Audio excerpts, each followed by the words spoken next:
Nilimwona parankui. Ilikuwepo tu mikoa ya watu huko tumefungiwa. Kanda umefungiwa nini? Kufungiwa na BASATA. BASATA. Nikajua kantini. Kazi tulifanya wakati mkuu kwamba tuko kinyume na maadili. Maadili ya nini? Maadili ni nini? Maadili ndio na maadili. Maadili ni nini? Wewe niambie mimi sielewi. Maadili yani kitu ambacho kwa jamii hakistahiki. Ambie. Sawa, vipi lakini? Dua. Lakini mwanangu akasura sio kageni. Yaani kuna picha inakuja, style yako jinsi unavyokaa, mara kidogo umekaa unayumba yumba. Ndo maisha yangu. Una ndugu na baba nje? Unaniuzi.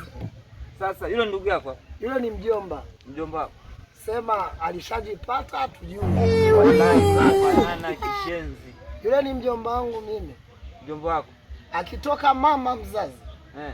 Mama yangu bibi anamwachia ziwa yule pale. Sasa shida Baba Angela. Sawa, shida unajua anakuja yuko wapi? Mwanzo kashajipata kule. Kakutelekeza au sijui kakutelekeza, sijui ndio mambo mengi sielewi. Amejipata nini? Kajipata. Sawa yule sasa hivi. You know? You know. Unaniuzi. Na kuuzi. Kwa kuongevo na kuuzi. Unaniuzi. Amejipata wapi? Kajipata ni star mtandaoni kote. Unampata. Ukija kuangalia kuna matamthilia yupo.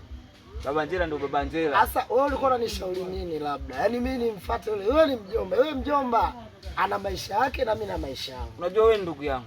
Sawa. Siwezi nikakutupa na mimi mwenyewe yani. Kwanza ushauri ni mzuri kuliko anakupa mali. Sawa. Mimi nakushauri. Hebu fanya naye connection bana uende kule bwana. Kwanza mtauza kinoma noma. Tulia. Tulia. Kwa tunafanya. Nisikilize afu usinizingue. Nisikilize. Yule ana maisha yake, mimi na maisha yangu. Kama ni ndugu wa ukoo mmoja hata ajue yake na mimi nijue yangu. Hapana bana. Njia aliyopita mimi siwezi kupita. Huwezi ukafanya hivyo. Sitaki. Sapotiana muhimu ndugu yangu. Unaniuzi.